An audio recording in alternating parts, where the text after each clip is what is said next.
ارے جہاں سے نسل کی شروعات ہو رہی ہے، جہاں سے ایک دوسرے کو رشتے میں باندھا جا رہا ہے، وہاں پر ناچ ہے، گانا ہے، دنیا بھر کی خرافاتیں ہیں، تو صلاح الدین ایوبی کہاں سے پیدا ہوگا؟ یہ آج ہمارے قوم کا المیہ ہے کہ نہیں ہے؟ شادی میں بیاہ میں لاکھوں کروڑوں خرچے کر رہے ہیں ہم، مگر تعلیم کے معاملے میں اور یہ تمام چیزوں کے معاملے میں ہم پیچھے ہیں کہ نہیں ہے؟ آج دیکھ لو بمبئی کے اندر ایک معاملہ پیش آیا کچھ دنوں پہلے، ایک کالج کے اندر ایک مسلمان لڑکی تھی، اس کو حجاب پہننے سے منع کیا گیا، حجاب پہن کر کے نہیں آ سکتی ہو تم۔ میں کہتا ہوں آج مسلمان پیسے کے معاملے میں کمزور نہیں ہے، مسلمانوں کا پیسہ دوسری چیزوں میں جا رہا ہے، خرافاتوں میں جا رہا ہے۔ کالج بناؤ، اپنا خود کا بناؤ، تعلیم کے معاملے میں اپنے پیسے کو لگاؤ، ان تمام چیزوں میں لگاتا ہی نہیں۔ آئی ایس بناؤ، آئی پی ایس بناؤ، وکیل بناؤ، جج بناؤ۔ تمہارے سماج اور معاشرے کے اندر، تمہارے آکوٹ کے اندر ایک ایسا وکیل ہونا چاہیے، تمہارے سماج کا، تمہارے معاشرے کا، جو تمہارا معاملہ ہے، مسجد کا معاملہ ہے، وقف کا معاملہ ہے، مدرسے کا معاملہ ہے، عیدگاہ کا معاملہ ہے، وہ وکیل کورٹ میں جائے، تمہارے لیے تمہارا دفاع کرے، تمہارے لیے لڑائی لڑے۔ آج ہماری قوم کہاں سوئی ہوئی ہے؟ بس سرکاری نوکری مل جائے، اتنا یہ کر لو، بس ہو گیا، اسی میں لگے ہو۔ رے بھائیو، ترقی کرو، اس ملک کے اندر اگر رہنا ہے۔ آج دیکھو حالات کیا ہیں، آج حالات کیا ہیں، ایس آئی آر چل رہا ہے تو کبھی این آر سی لگانے کی بات چل رہی ہے۔ ملک کے اندر حالات بد سے بدتر ہوتے جا رہے ہیں، اور ڈر اس بات کا ہے کہ جس طریقے سے حبشہ کے مسلمانوں کے ساتھ کیا گیا، جس طریقے سے برما اور میانمار کے کل آئے تھے دو لوگ ہمارے پاس اجازت مانگنے چندے کے لیے، وہ اپنے حالات بتا رہے تھے برما کے بارے میں، کس طریقے کے مسلمانوں کے حالات، کئی لاکھ مسلمانوں کو در بدر کر دیا گیا۔ آپ دیکھیے فلسطین کے مسلمانوں کے حالات کیا ہے۔ تو اس سے پہلے کہ یہ تمام حالات ہمارے سامنے آئے، مسلمانوں سدھر جاؤ، اپنے آپ کی اصلاح کر لو۔ رب تعالیٰ سے دعا کرتے ہیں کہ بار الہ ہمارے قوم کے اندر اصلاح پیدا کر دے، کہ الہ العالمین مسلمانوں کو سچا پکا مسلمان بنا دے۔ اے الہ العالمین ہمارے اندر دوسروں کا خوف ہے، دوسروں کا ڈر ہے، یا الہ العالمین ہمارے اندر تقوی اور پرہیزگاری پیدا کر دے۔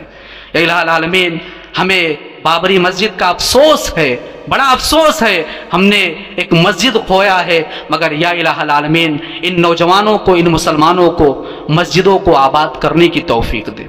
یا الہ العالمین ہمارے مسجدوں کی حفاظت فرما، ہمیں جب تک زندہ رکھ، ایمان اور اسلام پر رکھ۔ یا الہ العالمین جب ہمارا خاتمہ ہو، ایمان پر ہو، اسلام پر ہو۔